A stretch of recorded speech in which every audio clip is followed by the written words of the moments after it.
Well, I would say this, and I'm going to let that because that's Israel's decision, but as far as I'm concerned, if all of the hostages aren't returned by Saturday at 12 o'clock, I think it's an appropriate time. I would say cancel it and all bets are off and let hell break out. I'd say they ought to be returned by 12 o'clock on Saturday, and if they're not returned, all of them, not in drips and drabs, not 2 and 1 and 3 and 4 and 2. Saturday at 12 o'clock, and after that, I would say all hell is going to break out. And I don't think they're going to do it. I think a lot of them are dead.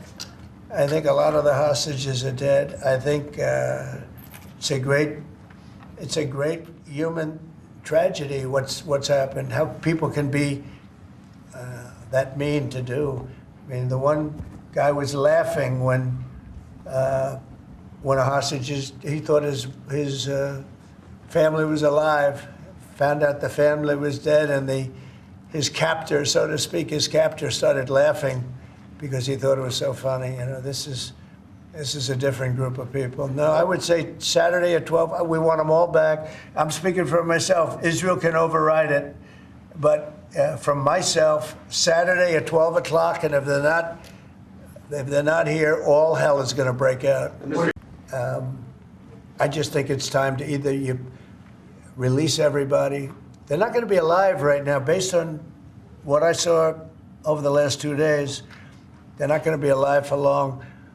Saturday at 12 o'clock, and after that, it's going to be a different ballgame. Mr. President, when you say all hell is going to break loose, are you speaking about retaliation from You'll Israel? find out, and they'll find out too. Hamas will find out what I mean. Mr. President, They're going to find out what I mean. These are sick people.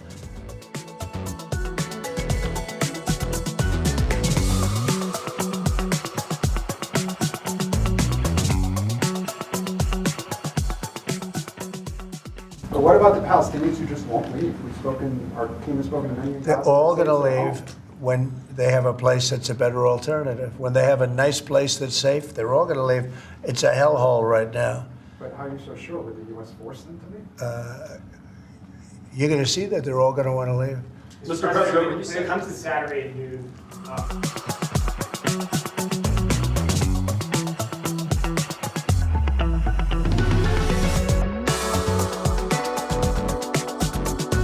everyday lives. We're going back to plastic straws. These things don't work. I've had them many times, and on occasion they break, they explode.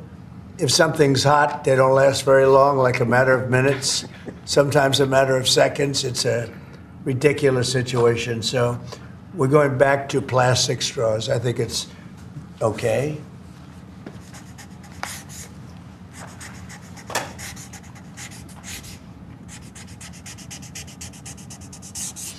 And I don't think that plastic's going to affect a shark very much as they're munching their way through the ocean. Okay.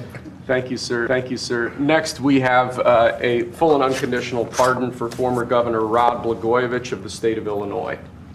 Good. It's my honor to do it. I've watched him. He was set up by a lot of bad people, some of the same people that I had to deal with. He wasn't quite as successful, but he had somebody that saw what was going on. I didn't know him other than I believe he was on The Apprentice for a little while.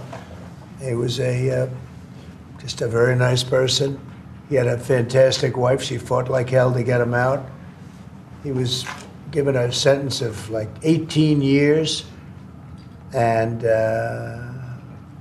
it was a sort of a terrible injustice. They just were after him. They go after a lot of people. These are bad people, the other side. So I think he's just a very fine person. And this shouldn't have happened, and it shouldn't have happened to him. And let him have a normal life and let him go out and do what he has to do. So I'm signing this as a full pardon. Rod Blagojevich. Mr. President, are you considering him for ambassador to Serbia? No, but I would. I mean, he's now cleaner than anybody in this room. He got a pardon. He's cleaner than anybody in the room.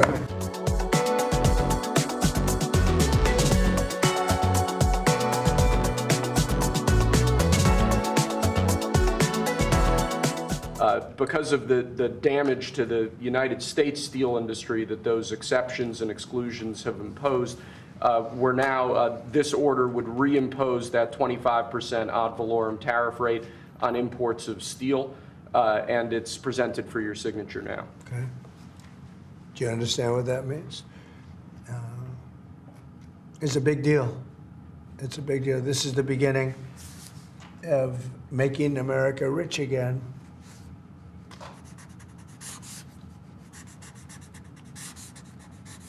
Mr. Secretary, do you have anything to say? Because, as you know, Howard is Secretary of Commerce, doing a fantastic job. And what do you have to say about it? So when you imposed the tariffs the first time, Right. you added 120,000 jobs. And since that time, it's been picked away and nicked away and excluded away, and we've lost 107,000 jobs. And remember, these aren't just general jobs. These are steel workers in America, and now you're going to bring them back. You're going to bring those 120,000 jobs back to America. You are the president who's standing up for the American steel worker, and I am just tremendously impressed and delighted to stand next to you. We were being pummeled by both friend and foe alike. Our nation requires steel and aluminum to be made in America, not in foreign lands. We need to create, in order to protect our country's future, a resurgence of U.S. manufacturing and production, the likes of which has not been seen for many decades. So essentially, we're putting on a 25% tariff without exception on all aluminum and all steel. And it's going to mean a lot of businesses are going to be opening in the United States. Now, we're going to be meeting over the next 4-week period, maybe on a weekly basis, and maybe we'll do a couple of them at different times and maybe together. But we'll be talking about other subjects like cars. We'll be talking about drugs and pharmaceuticals. We'll be discussing chips, and we're going to be doing some other things in addition to that, all which will bring in a lot of jobs into our country. Cars is going to be a very big one and a very important one, and America is going to be stronger than it ever was before. Okay? So are you finished with everything, I think? We have aluminum still to sign Okay, here, let's sir. go. So with respect to aluminum, similarly to steel, since 2018, a large number of exceptions and exemptions have been added into the law. This eliminates all of those and also increases the ad valorem tariff rate from 10 to 25%. Mostly the last part is the most important, right, would you say? Totally. So basically, this is aluminum, the same thing, no exceptions, no nothing. And it's going to bring our aluminum business back and may go higher. I mean, frankly, it may go higher.